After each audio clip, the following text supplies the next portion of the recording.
Bonjour à tous, merci d'être avec nous et de nous avoir choisi. Votre invité aujourd'hui est Laurent Decaux. Il vous dit tout de son nouveau roman Avant la fin du monde. C'est aux éditions Albin Michel. Bonjour Laurent. Bonjour Guillaume. Merci d'être avec nous. Vous venez nous présenter votre nouveau roman, on l'a dit, Avant la fin du monde. La passion pour l'écriture, mais surtout l'histoire. Bon, il y a votre papa bien sûr qui y est pour quelque chose, mais c'est arrivé quand précisément ?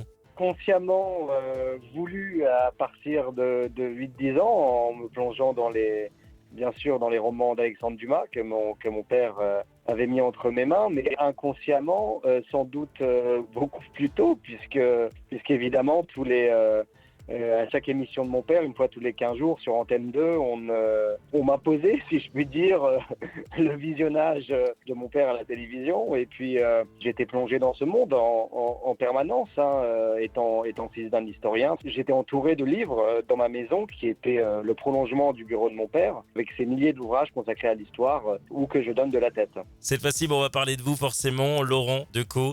Parlez-nous de, j'allais dire, la naissance de Avant la fin du monde, où il est né. Comment ce roman ? Racontez-nous. Alors il faut savoir que en réalité je ne suis pas historien, je suis fils d'historien, mais ce n'est pas ma formation, et encore moins médiéviste, spécialiste du Moyen-Âge.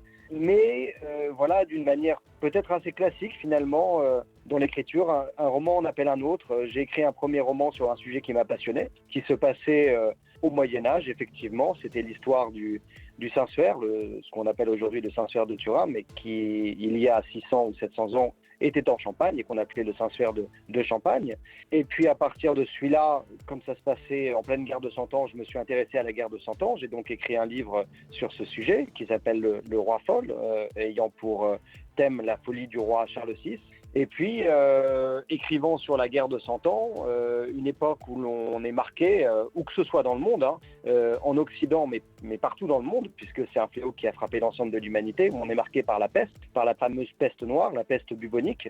Me documentant beaucoup sur ce sujet, je me suis rendu compte que cette peste, elle arrive en France, en Italie, en Angleterre, en ayant transité par la Méditerranée et à partir de la Crimée, parce qu'il faut savoir que Caffa, une ville de Crimée, était à l'époque un comptoir génois, comme beaucoup d'autres villes des pourtours de la Méditerranée et de la mer Noire, sachant que Gênes était une puissance commerciale sans égale, ayant dominé Venise. Et il s'est trouvé que la peste, arrivant dans ce comptoir de Gênes, est montée à bord d'un bateau génois et a dès lors été propagée par les marins génois dans tous les grands ports de Méditerranée, d'abord Constantinople à l'été 1347, et puis très rapidement Messine, Marseille, Gênes et l'ensemble de l'Europe pour cette première vague qui, pour vous donner un exemple assez frappant, en France a fait 6 millions d'habitants sur 18, c'est-à-dire un tiers de la population. Donc sans questionnement possible, vraiment ce fléau est le pire de tous les temps. Racontez-nous en quelques mots cette fabuleuse histoire, dans la grande histoire Avant la fin du monde. C'est l'histoire de quoi en quelque sorte, pour celles et ceux qui viennent tout juste de nous rejoindre? Alors c'est l'histoire c'est à la première personne, je suis dans la peau d'un narrateur des années 1400 qui écrit sur sa jeunesse, qui s'appelle Vittorio de Mussi et qui à l'adolescence vit à Cogoleto, un petit port à côté de Gênes, travaille pour son père qui est charpentier de marine, sa mère est morte, son père lui préfère sa sœur qui manie parfaitement les outils alors que lui est plutôt attiré par les lettres, par la lecture. Il a été formé par l'abbé de son village et soudain le destin bascule.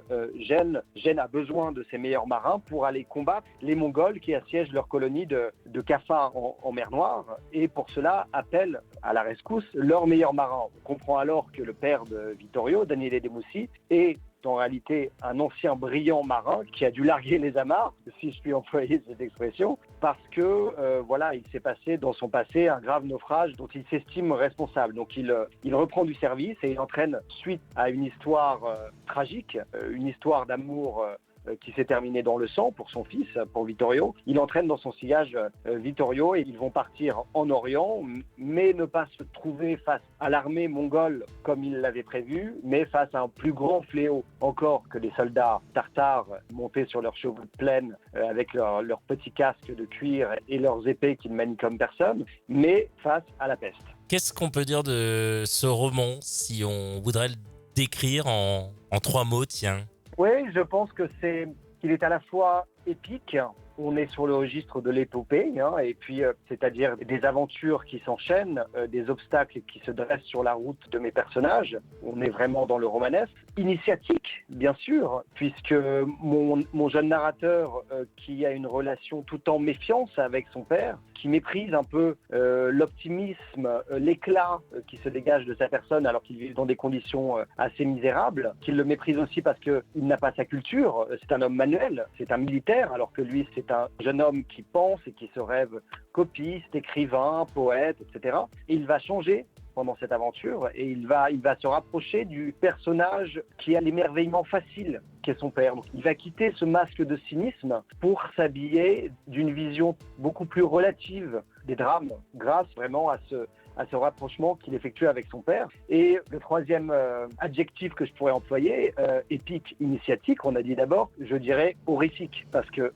évidemment, quand on se retrouve, d'abord il y a la rumeur qui monte sur la peste, puisque si le livre s'appelle Avant la fin du monde, c'est parce que les gens de l'époque ont considéré la peste comme l'apocalypse. Donc on est juste au moment où la peste est un phénomène imminent et on commence à en parler. Les rumeurs viennent des terres du Grand Khan en Asie, d'Asie mineure, de la Horde d'Or aussi, de toutes ces terres d'outre-mer. Et la rumeur monte et puis on se retrouve finalement face à des gens qui sont perclus de pustules énormes, les bubons, ces tumeurs qui gonflent la laine à la nuque ou bien sous les aisselles, souvent de la taille d'un œuf et qui peuvent gonfler jusqu'à la taille d'une tête d'enfant au point d'attirer en leur sein tout le sang du corps, ce qui fait que les mains, les extrémités, les pieds noircissent. C'est pour ça qu'on dit la peste noire. Et elles finissent par exploser et à tuer l'habitacle, c'est-à-dire l'homme qui l'a contracté avec elle, ces tumeurs. Voilà, c'est assez... Il y a un côté tout à fait macabre, surtout dans la dernière partie du livre. Et c'est vrai que je suis allé chercher chez un romancier que j'ai toujours admiré, Stephen King, beaucoup d'inspiration, notamment sur son livre qui s'appelle Le Fléau, d'ailleurs, qui est un livre sur une épidémie qui ravage le monde entier. Donc, la montée de la rumeur...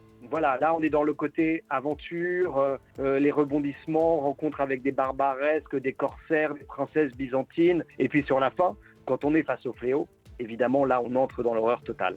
Laurent Decaux, nous supposons toutes et tous que vous êtes déjà sur le prochain roman. Oui, alors là j'écris une fiction pour la télévision, donc je mets l'écriture romanesque entre parenthèses. Mais oui, écoutez, j'ai 3 sujets.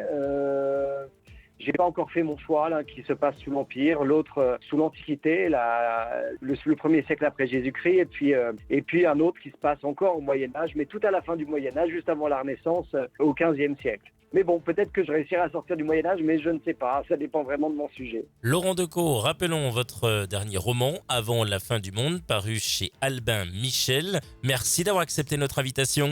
Merci Guillaume Sauté.